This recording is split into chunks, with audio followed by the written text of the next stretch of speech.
अल्लाह हाफ़िज़। बिस्मिल्लाहिर्रहमानिर्रहीम। अस्सलाम वालेकुम नाज़रीन, मैं हूँ आपकी होस्ट सैयदा नजम ज़हरा और आप देख रहे हैं मेरा यूट्यूब चैनल। नाज़रीन, इस वक्त मैं मौजूद हूँ सिटी कोर्ट में और जैसा कि आपको पता है कि आज मग़वी कमसिन बच्ची बिनते काज़मी केस की जो है तारीख़ थी और आज जो है हम पिछली तारीख़ की तरह बड़ी उम्मीद से आए थे कि आज बच्ची को जो है वालिदैन के हवाले कर दिया जाएगा, लेकिन अफसोस कि आज फिर तारीख़ हो गई है।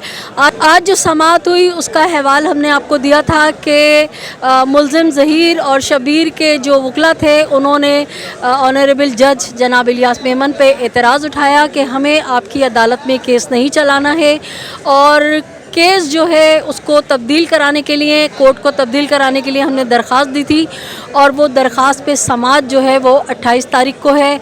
तो बड़े दिल गिरफ्ता हुए आज हम कि एक बार फिर मग़वी कमसिन बच्ची बिनते काज़मी के जो वालिदैन थे वो इस आस और उम्मीद पे आए थे कि आज बच्ची उनके हवाले कर दी जाएगी और वो यहाँ से ऑर्डर लेके अपनी बच्ची को शेल्टर होम से अपने घर ले जाएंगे। लेकिन अफसोस कि एक बार फिर उनको 5 तारीख़ यानी 5 जनवरी की तारीख़ दे दी गई है और केस को लगता है कि बाज़ाब्ता तौर पे उलझाया जा रहा है, तवालत का शिकार किया जा रहा है। मेरे साथ इस वक्त मौजूद हैं सीनियर एडवोकेट सैयद शाज़ेब अब्बास, जो हैं तो नौजवान लेकिन अपनी फ़ील्ड में, अपने काम में काफ़ी सीनियर माने जाते हैं। हम इनसे इस केस के हवाले से कानूनी पेचीदगियाँ जो हैं और जो ये मराहिल तय करे जा रहे हैं इस पर बारीक बीनी से ये बहुत ज़बरदस्त अपना तज्ज़िया पेश करते हैं। तो हम भी इसके तज्ज़िये से जो है फैज़याब होंगे और आप तक जो है तमाम तर जो कानूनी नुकात है वो पहुँचाएँगे। तो सबसे पहले अस्सलाम वालेकुम शाज़ेब साहब। वालेकुम अस्सलाम नजम, आपा कैसी हैं, खैरियत से हैं आप? अल्हम्दुलिल्लाह। शाज़ेब, बहुत शुक्रिया, आपने टाइम निकाला। मुझे पता चला था कि आप कहीं केस में बिज़ी हैं लेकिन आपने मुझे टाइम दिया, बहुत शुक्रिया।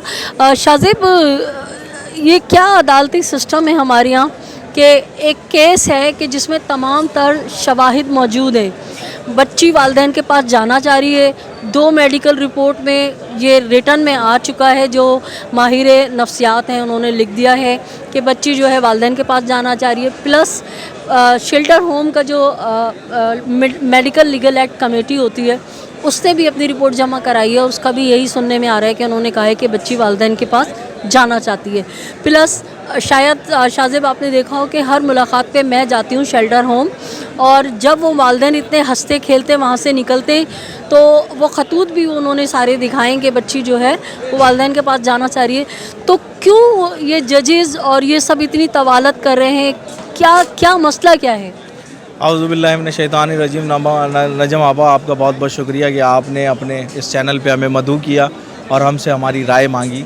बेसिकली आज जैसा कि आपको पता है कि कोर्ट ने एक बार फिर इस केस को जो एडजेंट कर दिया है, क्योंकि मुल्ज़िमान के वकील ने ये कह रखा है कि हमने जो है इसमें एक एप्लीकेशन लगाई हुई है, ट्रांसफ़र एप्लीकेशन, जिसमें I am not satisfied before this honourable court Ilyas Memon साहब, जिसमें उन्होंने ये एप्लीकेशन जो है डिस्ट्रिक्ट एंड सेशन जज के पास लगाई हुई है, जिसमें ऑलरेडी डेट दी जा चुकी है कि आप इस पर हमें सेटिस्फाई करें कि आप क्यों इस अदालत से मुतमईन नहीं हैं, क्योंकि उसमें 28 तारीख़ है, इस वजह से कि भाई उन्होंने ये मौक़िफ़ अपनाया कि वो 28 तारीख़ में केस लगा हुआ है, लिहाजा इसमें आप एक डेट दे दें, 28 के बाद की कोई डेट दे दें, क्योंकि अभी सर्दियों की छुट्टियां भी होने वाली हैं, जिसकी वजह से एक लंबी डेट हो गई है। लिहाजा कि उसकी कस्टडी जो है अदालत नहीं दे सकी और मुल्ज़िमान के वकील ने एतराज़ किया कि हम नॉट सेटिस्फाई, हम इस अदालत से मुतमईन नहीं है। लेकिन फिर अदालत के जज साहब ने, इलियास मेमन साहब ने फिर ये लफ्ज़ भी कहे कि जब 3-3 घंटे जब आप आर्ग्यू करते थे, मैं आपको बगौर सुनता था, एप्लीकेंट एक्यूज़ के वकील को भी सुनता था, आपको भी सुनता था, फिर आज आप उसी अदालत पर एक सवालिया निशान लगा रहे हैं, I am not satisfy this honourable court. Delay tactics अब यूज़ करेंगे और वो देख रही हैं आप ख़ुद भी कि मुसलसल डिले टैक्टिक्स यूज़ हो रही है। जैसे कि आपको पता है मेडिकल बोर्ड तश्कील दे दिया गया था, मेडिकल बोर्ड जो है सलाउद्दीन पवन साहब ने तश्कील दिया था, जब ये मुतमईन नहीं थे कि हम इस मेडिकल बोर्ड से सेटिस्फाई नहीं हैं, चलें आप मुतमईन हो जाएँ। बच्ची के मुसलसल आप खतूत पढ़ भी रही हैं, देख भी रही हैं, लिहाजा बच्ची भी ये कह रही है कि अब मुझे अपने पेरेंट्स के पास जाना है। इट मीन्स दैट बच्ची भी अपने आप को वहाँ सेफ नहीं समझ रही। जी, बच्ची जो है ट्रॉमा हाथों से निकल चुकी जी, है, उस बिल्कुल। खौफ से बाहर आ चुकी है। बच्ची को जो डरा धमका के बयानात लिए थे, और बच्ची काफ़ी हद तक अब यही कॉन्फिडेंट हो गई है वालिदैन से मिलने के बाद। जाहिर सी बात है, खून खून होता है और खून जो है वो नाखून से जुदा नहीं होता। लिहाजा बच्ची का जो डर खौफ, इन्होंने हैरेसमेंट पैदा कर रखी थी कि हम तुम्हारे बहन भाइयों को नहीं छोड़ेंगे, ये नहीं करेंगे, तुम्हारे वो नहीं, वालिद को मार देंगे। वालिद को मार देंगे। जैसा कि आपने ख़ुद भी देखा कि इलियास मेमन साहब की कोर्ट में जबरान नासिर साहब ने बेल कैंसिलेशन के हवाले से एक एप्लीकेशन मूव की थी, क्योंकि उनकी 2 साल की कम सिन बच्ची जो अभी छोटी है बिल्कुल, उसकी जो आपने वायरल कर दी थी पिक्चर्स को, तो लिहाजा इलियास मेमन साहब की कोर्ट में फिर थ्रेड अलर्ट थे मेहदी अली काज़मी साहब को और उनकी पूरी फैमिली को। लिहाजा ऑनरेबल कोर्ट ने वो भी बगौर तरीके से सुना। मैं और सिर्फ इतना ये ऑनरेबल आपके चैनल के तवज्जुह से ये कह सकता हूँ कि ऑनरेबल कोर्ट पे हमेशा रिलाई करें। जब वो in the interest of justice आपके फेवर में बातें कर रहे होते हैं तब आपको बहुत अच्छा लगता है। जब आपके इंटरेस्ट से हट के बात कर रही होती है, मेरिट्स पे बात कर रही होती है ऑनरेबल कोर्ट, आप कहते हो हमारे साथ ज़्यादती हो रही है। तो दुनिया को पता है कि इस केस में क्या हुआ, दुआ जहरा के साथ कौन कैसे बच्ची को लेके गया। इसमें यह भी पता है ऑनरेबल कोर्ट को और दुनिया को कि इस बच्ची का निकाह हुआ है या नहीं हुआ। दुनिया को ये भी पता है कि इस बच्ची के साथ जिना हुआ है या नहीं हुआ। मैं ये लफ्ज़ बार बार रिपीट नहीं करूँगा, किसी के अरमानों को ठेस नहीं पहुँचाऊँगा। वो भी हवा की बेटी है, वो हमारी बेटियों की तरह है। मैं कभी भी किसी भी बच्ची का, मेरा ये सूल रहा है कि मैं किसी भी बच्ची का नाम नहीं लेता। मैं मुग़विया बच्ची कहूँगा, अगवा शुदा बच्ची कहूँगा, क्योंकि 109 में ये जब सारे के सारे एक्यूज़ आए और इन सब को ज़हीर समीत इन सब ने बेल ली और कुछ जेल कस्टडी हुए और इसमें काजी मुनरिफ हुआ, इट मीन्स दैट बच्ची नामहरम है। बच्ची जो है उसके साथ जिना हुआ है और चाइल्ड मैरिज एक्ट जो है इस बात की निशानदही है। कानून बना हुआ है, सिंध प्रेमिसेस में ये एक्ट हुआ है तो चाइल्ड मैरिज एक्ट लागू होता है, क्योंकि ऑफेंस सरजद हो गया, बच्ची यहाँ से चली गई। तो लिहाजा मेहदी अली काज़मी जो हैं दर दर के ठोकरे 5-6 महीने खाने के बाद उनका केस जैसे ही लाइन पर आया, जबरान नासिर साहब ने इस केस को बड़े अच्छे तरीके से प्रोसीड किया और दुनिया को बताया कि हम हवा की बच्ची के साथ खड़े हुए हैं। तो लिहाजा आपने जिस तरीके से कवरेज की, आपने देखा इस केस में आईओस चेंज हो गए क्योंकि वो फ्री एंड फेयर इन्वेस्टिगेशन नहीं कर रहे थे। मेहदी अली काज़मी की तो बेटी अपनी जगह है, लेकिन इस वक्त वो कौम की बेटी हैं, लोग उनको सुनना चाहते हैं। कोर्ट के इस फैसले पे बगौर दुनिया देख रही है, पाकिस्तान से बाहर का मीडिया इंटरनेशनली इस केस को ऑन करे हुए, बाकायदा आप लोगों की कवरेज, आपके मीडिया की, नजम ज़हरा साहिबा आपके मीडिया की कवरेज जो है, लोग बगौर फ़िक्र से इसको देख रहे होते हैं कि नजम ज़हरा साहिबा आज किस शख्सियत का तज़किया कर रही हैं। तो लिहाजा ये कह देना कि बच्ची के केस में आज जो है वो एडजर्न हो गया केस और 5 तारीख ठीक है चला गया, लेकिन कानून से मैं बार बार एक लफ्ज़ कहता हूँ, कानून से बालातर कोई नहीं है, ब्लड रिलेशंस को कोई नहीं रोक सकता। लिहाजा वो दिन दूर नहीं है कि 110% मेरा ईमान है, मेरा यकीन है इस ऑनरेबल कोर्ट पे, जब ये बच्ची मेहदी अली काज़मी के साथ अपने घर जाएगी और इंशाल्लाह जब आप घर पे बैठ के उनके इंटरव्यू कंडक्ट करेंगी तो इस भाई को, खाकसार को, सैयद शाज़िब अब्बास को दुआओं में याद भी करेंगी इंशाल्लाह।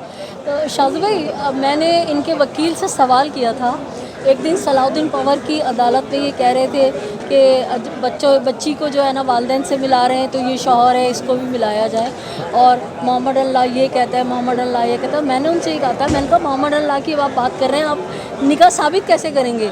तो आप थोड़ी सी रोशनी डालें इस बात पे कि जब असल कल्पर्ट्स जो नवाज़ अहमद है उसको इस मुकदमे में शामिल ही नहीं किया गया, एफआईआर में उसका जिक्र नहीं है, जो रजिस्ट्रार है और जिसने निकाह पढ़ाया, ठीक है। दूसरा जो अभी निकाह खान अरेस्ट था और गवाह, वो ये कह रहे हैं कि मैंने निकाह पढ़ाया ही नहीं है और मेरे तो कागजात में से ये परफॉर्मा जो है निकाह का चोरी किया है ज़हीर ने, मेरी साइन भी डाली है। ये ऑन द रिकॉर्ड बात है, आईओ को उसने ये अपना बयान दिया हुआ है। अच्छा, गवाह ये कह रहे हैं कि ज़हीर के बाप ने मेरी पंजाब यूनिवर्सिटी में जॉब लगवाई थी, इसलिए मेरे ऊपर एहसान था, मैं एहसान उतारने के लिए साथ शामिल हूँ। तो आप अपनी कानूनी माहिराना राय दें कि ये निकाह ये कैसे साबित करेंगे, आया निकाह हुआ भी है या नहीं हुआ, और नहीं हुआ तो फिर ये कौन सी शक लगती है, कौन सी दिफा लगती है, इसके ऊपर। देखें नजम ज़हरा साहिबा, आपके एक ही सवाल के अंदर 3-4 सवाल आ गए।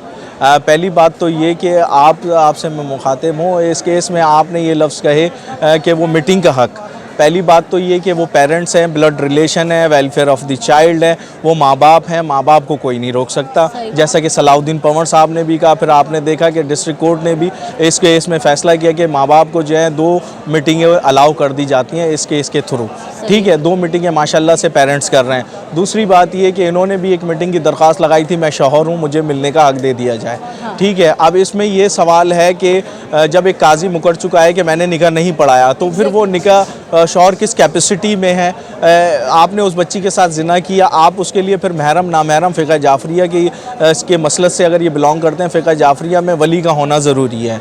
दूसरी बात ये, अगर ये कहते हैं कि निकाह हमारा सच्चा है, अगर हमारा काजी कह रहा है निकाह हमारा झूठा है, सॉरी मैं दोबारा आ रहा हूँ, काजी कह रहा है मैंने निकाह नहीं पढ़ाया, तो जो काजी गिरफ्तार हुआ था ना, उसने जो आईओ को बयान दिया है उसमें वो कह रहे हैं कि मैंने तो ये निकाह पढ़ाया नहीं है सिरे से, मैं उसी और का मेरा परफॉर्मा चोरी किया गया और जाली साइन किए अब गए। जाली साइन किए गए, काजी ये कह रहा है, तो 468, 471 प्लस 420 भी लगेगी अगर काजी का ये वर्जन है ऑनरेबल कोर्ट में, क्योंकि 164 में वो गवाही दे रहा है कि मेरा जो है निकाहनामा स्टॉलिन किया गया, किस तरीके से किया, कैसे किया गया, वो बेहतर 164 में अपने बताएगा। दूसरी बात ये कि 468, 471 और 420 के ज़िमरे में फिर ज़हीर भी आएगा, ज़हीर के साथ जितने भी लोग हैं वो 109 में वगैरह में आ जाएंगे।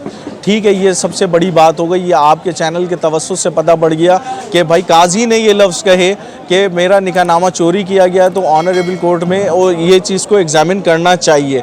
दूसरी बात ये कि इसमें सब रजिस्ट्रार जो हैं उनको भी इस केस में लाना चाहिए कि भाई how can possible you can registered the निकाहनामा, आपने कैसे जो है एक निकाहनामा जो है रजिस्टर्ड कर दिया, रजिस्टर है ही नहीं। अगर रजिस्टर्ड नहीं है किसी यूनियन काउंसिल से तो रजिस्टर्ड ये फेक एंड बोग फैब्रिकेटेड में ही आता है। 461 और 468, 471, 420 में फिर काजी भी रगड़े में आएगा कि बाद टाइम क्या करते हैं। सिटी कोर्ट में आम ये मामूल रहा है, जब ऑनरेबल कोर्ट में जब कमसिन बच्चियाँ आ जाती हैं और ये यहाँ पे काजी निकाह पढ़ा देते हैं, तो फिर जब पेरेंट्स एफआईआर कटा देते हैं और या सीपी फाइल करते हैं हाई कोर्ट में हिरासमेंट पिटीशन या इधर लोअर कोर्ट, काजी आके कहता है ये तो मेरा निकाह, तो भाई ये निकाहनामा गया कैसे? ये हवा में तो उड़ के नहीं गया, या उसको तो नहीं पता था ज़हीर को कि काजी ने यहाँ निकाहनामा रखा है। तो ऐसे में काजी को भी ज़िम्मे में लाना चाहिए, ऐसे में काजी को भी नॉमिनेट करना चाहिए, सब रजिस्ट्रार को नॉमिनेट करना चाहिए जिनके ठप्पे लगे हुए होते हैं और ये चंद पैसों की खातिर कमसिन बच्चियों के निकाह पढ़ा देते हैं। तो अल्लाह ताला ऐसा पैसा किसी को कमाने के लिए क्या कहते हैं ना रखे, जो भी कमाए रिस्क के हलाल कमाए, अच्छे तरीके से कमाए। तो ये इसमें 468, 471 और 109 और 420 लाजमी लगनी चाहिए थी अकॉर्डिंग चालान जब पेश हो रहा था। अब सप्लीमेंट्री चालान है जैसे या मुकम्मल चालान है, तो मुकम्मल चालान में ये शिकें ऐड हुई हैं नहीं हुई हैं तो एडिशनल में ऐड करवाएं। कम से कम इस केस में ये चीज़ देखनी चाहिए बगौर और फिक्र से। अगर ये वर्जन काजी खुद कह रहा है तो काजी ने किस कैपेसिटी में, आप इतने भोले हैं कि आपका कोई भी निकाहनामा चोरी करके ले जाए और आपकी साइन लगा दे और वो खुद साइन कर दे। तो इसमें ये इस चीज़ को कोर्ट ने एग्जामिन करना है कि ये काजी सच बोल रहा है तो फिर इसने ऐसा क्यों किया। एक तो यही बात कि इसको एग्ज़ामिन करना है, ये नौबत ही नहीं आ पा रही है। दूसरा, कहीं भी हमारी जो पुलिस है उसने उस मेन बंदे का, अहमद नवाज़ का जिक्र ही नहीं किया है। अच्छा, तीसरा ये आपने कभी काम की बात की कि फ़िक़ह जाफरिया के मुताबिक वली की इजाज़त के बग़ैर निकाह होता ही नहीं है।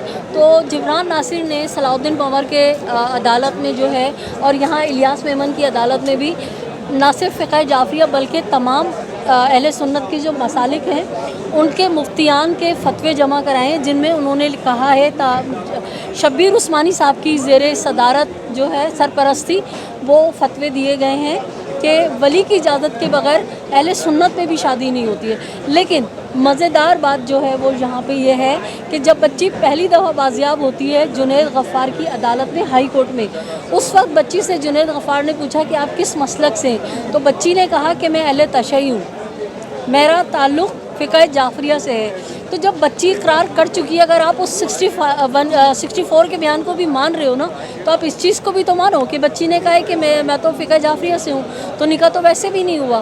क्या कहते हैं आप? हाँ, देखें इस केस में मैं फिर ये दोबारा ये लफ्ज़ कहूँगा, तमाम जितने भी मसालिक हैं, फ़िक़ह हनफिया हो, जाफरिया हो, उन सब में ये कॉमन इंटेंशन है या कॉमन बात है कि वली का बैठना ज़रूरी है। ठीक है, बहुत से बच्चे ऐसे आ जाते हैं, निकाह कर लेते हैं और वो निसा की आयत और काजी साहब पढ़ते हैं और निकाह हो जाता है।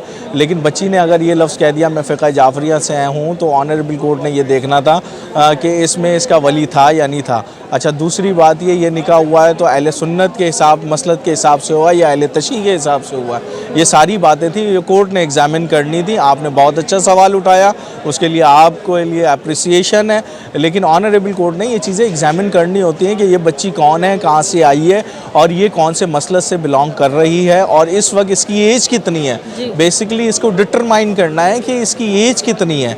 एज अगर कमसिन है, नाबालिग है, तो वली लाजिम है, और अगर एडल्ट में आ रही है तो फिर वली की इजाज़त नहीं है। पाकिस्तान का आइन ये कह रहा है 1973 का बच्चा एडल्ट हो जाए शादी कर ले, लेकिन बच्ची एडल्ट नहीं है, 12.5 साल उसकी उम्र है, तो इसमें उसके वली का बैठना ज़रूरी था। अब अगर वो फेक डॉक्यूमेंट बना दें या फोर्ज डॉक्यूमेंट बना दें तो वो जब एग्ज़ामिन होंगे अकॉर्डिंग टू द बेफॉर्म जो मेहदी अली काज़मी साहब के पास हैं, जो ओरिजिनल डॉक्यूमेंट हैं, और उनको अगर वेरीफाई भी कराया जाए वो वेरीफाई हो सकते हैं। तो लिहाजा बच्ची इस वक्त कमसिन है, उसका वली मौजूद है, उसके साथ जो ये जना हुआ है, अगर ये कहते हैं कि ये इसका शौहर है, जना नहीं लगती, तो फिर साबित ये करें कि ये निकाहनामा ओरिजिनल है, काजी ओरिजिनल है, जबकि काजी ये कह चुका है कि मैंने ये निकाह पढ़ाया ही नहीं है, ये चुरा के ले गया है। इट मीन्स दैट इसके ऊपर जना एप्लीकेबल है। दूसरा ये कि 12.5 साल की बच्ची है तो चाइल्ड मैरिज एक्ट भी एप्लीकेबल है। मैं इसी तो तरफ इन आ सब रही थी हाँ कि आप ये बताइए कि ये कह रहे हैं कि ना मौजूद अदालत से इलियास मेमन साहब से कि आप ये केस नहीं सुन सकते। क्यों नहीं सुन सकते? क्योंकि अब तो इसमें से ज़िना की जो दिफा है वो निकल गई है, तो फिर चाइल्ड मैरिज एक्ट कहाँ जाएगा सिंध का? और वो जो एक दफ़ा है ह्यूमन ट्रैफिकिंग की और अगवा की, बिल्कुल उसकी ज़रा आप रोशनी डालें इसके ऊपर। देखें, चाइल्ड मैरिज एक्ट ये है कि पाकिस्तान में जो है हर प्रोविंस में चाइल्ड मैरिज एक्ट पे एक अपना सेपरेट कानून बना हुआ है। पंजाब में 16 साल है, कराची में बिलखुसूस सिंध प्रोविंस के अंदर 18 ईयर्स ओल्ड बच्ची एडल्ट हो तो वो शादी के लिए बालिग है। अब इनका वर्जन ये था कि हमने जो है ये बच्ची जो है वहाँ पे 16 साल की एज एक्सेप्टेबल है, हमने बच्ची का निकाह पंजाब से पढ़ाया। लेकिन काजी खुद कह चुका है कि भाई मैंने निकाह नहीं पढ़ाया, ये मेरा नहीं है, ज़हीर चोरी करके लेके चला गया है। जब चोरी करके लेके चला गया है इट मीन्स दैट बच्ची का निकाह नहीं हुआ, बच्ची हो गई क्या कहते हैं जना के ज़िम्रे में। 300 आपके 376 एप्लीकेबल होती है, 375 होती है, 109 होती है, और इतने जिसके साथ वगैरह वगैरह है वो सब 375 में आएंगे। ज़हीर नहीं आएगा खाली, इसमें उसकी अम्मी भी आएंगी, क्योंकि माँ ने सहूलतकारी भी तो की होगी, कहीं माँ ने भी तो रखा होगा। देखें, जो उनकी अम्मी है उनका आपने सुना होगा कि उनको एब्सकॉन्ड डिक्लेयर कर दिया गया है, तो माँ ने भी तो कहीं ना कहीं सहूलतकारी की होगी ना। एक बच्चा आपका ऐसा गुनाह सरजद कर रहा है और आप कहते हैं कि हमारा बच्चा जो है बड़ा लाइक फाइक है, और आपने फिर वो देखा था जैसे ही कह रहा था कि मैं 70,000 कमाता हूँ, एप्पल का काम करता हूँ, तो आपने वो देखा था जब वो बर्थडे सेलिब्रेशन कर रहे थे, इसकी शर्ट आप देख लेते तो जिससे ये पता पड़ रहा था ये भी मांगी हुई शर्ट है। मैं बातें नहीं कर रहा, ये आपका मीडिया है, लेकिन आपको खुली बातें करनी चाहिए और हक और सच बोलें। ये लोग तो बस मतलब झूठ पे झूठ। तो कहने का मकसद सिर्फ और सिर्फ इसमें यह है कि 375, 376 और इसमें आप जो है 109 इसमें एप्लीकेबल होगी। और क्योंकि बच्ची के साथ एक ज़्यादती हुई है भाई, और ज़्यादती छुपती नहीं है, ज़्यादती खुद बोलती है मेरे साथ ज़्यादती हुई है बच्ची के, वरना खतूत क्यों लिख रही है बच्ची, उसको क्या ज़रूरत है लिखने की। तो ये वो बातें हैं जो पसे अभी तक पर्दा हैं, और अल्लाह ताला तमाम बेटियों को के पर्दों को सलामत रखे। बाकी यहाँ पे एडल्ट जो है वो 18 ईयर्स में होती है, चाइल्ड मैरिज एक्ट एप्लीकेबल होता है जिसमें सज़ा है, जिसमें आपको लाइफ इम्प्रिजमेंट है। ठीक है, हम बात कर रहे थे कि हम बात कर रहे थे अभी आपने बताया कि जो सहूलतकार हैं वो भी सहूलतकार जो हैं वो भी कानून से नहीं बचेंगे। बिल्कुल। तो सहूलतकारों में आपका क्या जहन कहता है कि ये जो इसकी वालदा या दीगर अपने जो लोग इसको लेके घूमते रहे वो हैं, या एक वो ग्रुप जो रोज़ सोशल मीडिया पे रात बैठ के मंडी सजाते हैं और वालिदैन की तज़ीक करते हैं, उनके लिए गंदे गंदे जुमले नाम रखते हैं, और फिर उनके साथ जैसे हम हैं और जितने शाहिद हुसैन हैं या दीगर हमारे साथी यूट्यूबर्स हैं, सहाफ़ी हैं, उनकी किरदार कशी करते, तो कानून उनके लिए क्या कहता है? देखें, पहली बात तो ये कि किसी की किरदार कशी नहीं करनी चाहिए।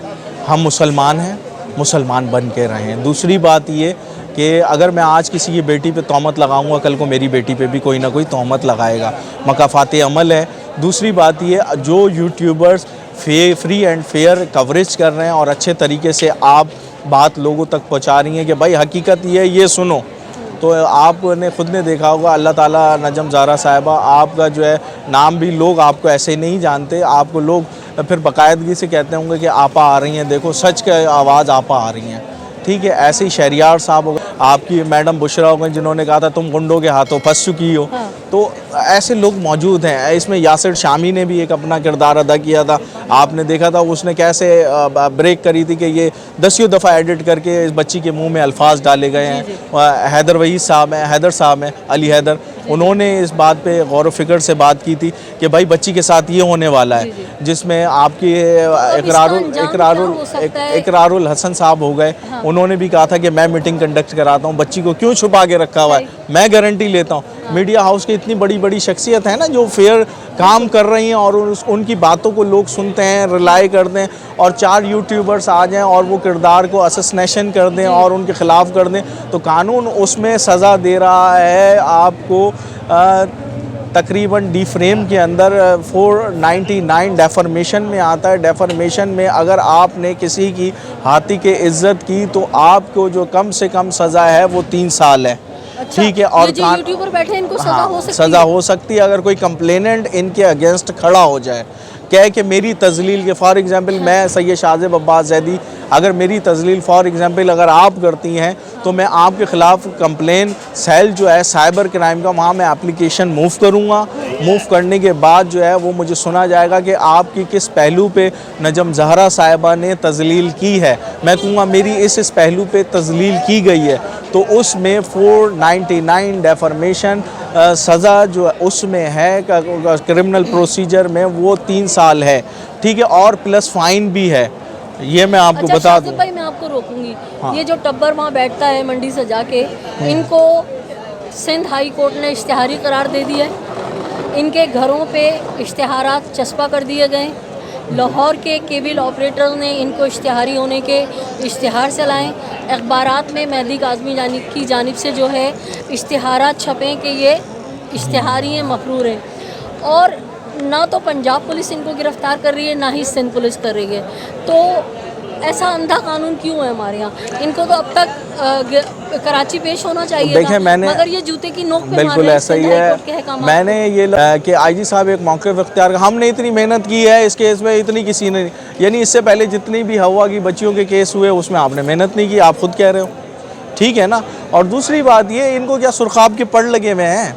आईजी साहब परमिशन दें एसपी को, एसपी परमिशन लेके जाए पंजाब के कंसर्न थाने में दे के भाई हम सिंध से आए हैं, फला जगह बंदे भेजें। अब तो सीडीआर है, सीडीआर के थ्रू ट्रेस आउट कर सकते हैं आप, वरना सीएनआई से ब्लॉक करवा सकते हैं, आपको लोकेशन आ जाएगी। तो कहने का मकसद ये है कि कानून को हमने कमज़ोर कर रखा है। हमारे आईजी सिंध साहब जो हैं इसमें स्ट्रिक्टली एक्शन दिखाएं और इसमें एसएसपी फ्री एंड फेयर काम करें। लिहाजा पंजाब पुलिस का भी काम है, इसको वज़ीर आला पंजाब देखें, जैसे मुराद अली शाह इस केस को देख रहे थे, सिंध असम्बली देख रही थी, तो लिहाजा वहाँ से भी थोड़ा कोऑपरेट करें उनकी फैमिली के साथ। अराइव पर्सन है, आप किसी की बच्ची के क्या कहते हैं समझ लें मकतूल को अगर हक दिलवाओगे तो उन पे एहसान नहीं करोगे। आपने कौम का काम किया, पाकिस्तान का काम किया है। अब वो क्योंकि एंटी स्टेट नहीं है, एंटी स्टेट नहीं है, आप वो स्टेट के मुहाफ़िज़ हैं, पाकिस्तानी शहरी हैं। कोई क्या कहते हैं वो थोड़ी है कि आप कोई इश्तिहार वो गुंडे हों या डकैत हों, आप उनको क्या कहते हैं हेल्प आउट नहीं कर रहे यार। आप एक फैमिली है, फैमिली अराइव है, परेशान है, अपनी बच्चियों के लिए दर दर ठोकरे खा रहा है, आप उसके जो मुलजिमान हैं उनको पकड़वाने की कोशिश कर रहा है। तो आपका भी काम बनता है, वज़ीर आला पंजाब साहब, आप उनका भी काम करें, उनको भी थोड़ा सा क्या कहते हैं आगे अपने पास जो है अकोमोडेट करें कि भाई आएँ, कहाँ पे बैठे हुए, हमें बताएं, हम चलते हैं गिरफ्तार। लेकिन मसला यहाँ ये है ना, चोर पे मोर वाली बात है, जितना मुंह उतनी बातें, और आगे खड़े हो जाते हैं, बैठ जाते हैं बड़े बड़े लोग, और असैसिनेशन करना, किसी की किरदार कशी करना, मैं इसको स्ट्रांगली कंडेम करता हूँ आपके यूट्यूब चैनल के थ्रू कि किसी के किरदार पे बात ना करें, फ्री एंड फेयर बात करें, और जितना हो सके आप जो है उसको फ्री एंड फेयर केस को रहने दें, पार्टी इस केस में ना बने। बहुत सारी ऐसी बातें हैं जो अगर करने पे आएँ तो इसके के आपके इस चैनल पे जो है कम से कम घंटों के यानी कि घंटों के हिसाब से ये आपका जो है प्रोग्राम हो जाएगा। तो कहने का मकसद ये, हमने मुख्तसर बात कर दी है 25 मिनट के अंदर जो इस केस में होने जा रहा है। तो मज़ीद ये है कि आप इसमें आप जो भी हैं फ्री एंड फेयर इस केस को रहने दें, और बस ये कि किसी की किरदार की असैसिनेशन ना करें, वरना इसमें यह है कि साइबर क्राइम खुला हुआ है भाई, आप जाके अपनी कंप्लेन लॉन्च करा सकते हैं, FIR कटा सकते हैं। क्राइम को जज ने कई मरतबा डांट के उनके बड़े अफसरों को बुला के, PTCL के बड़े अफसरों को बुला के इनकी 124 वीडियोस को डिलीट करवाया है। मगर ये इतना ख़तरनाक गैंग है, इतने पावरफुल हैं ये कि जूते की नोक पे मारते हैं हाई कोर्ट के अहकामात को। तो नाज़रीन, सबसे पहले तो ये कि आपका बहुत शुक्रिया शाहज़ेब। थैंक यू, बहुत बहुत शाहज़ेब के साथ अगर हम बैठें तो बकौल शाहज़ेब के बिल्कुल सही कह रहे हैं कि घंटों लग जाएंगे, और इस केस पे बोलने के लिए इतनी बातें हैं, जिस तरह के इतने इसके पहलू हैं। तो हमारी कोशिश होगी कि हम गाहे बगाहे शाहज़ेब को तकलीफ़ देते रहें, और मुख्तलिफ़ इसके पहलुओं पे, इस केस पे हम इनकी सैर हासिल गुफ्तगू आप तक पहुँचाते रहें।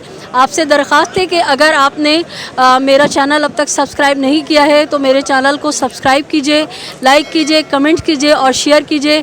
अपने अतराफ़ में बसने वालों का बहुत सा ख्याल रखिएगा, खुशियाँ बांटिए, खुशियाँ समेटिए, और जालिम से नफ़रत कीजिए, मज़लूम का साथ दीजिए। अल्लाह ने के बाद पाकिस्तान जिंदाबाद।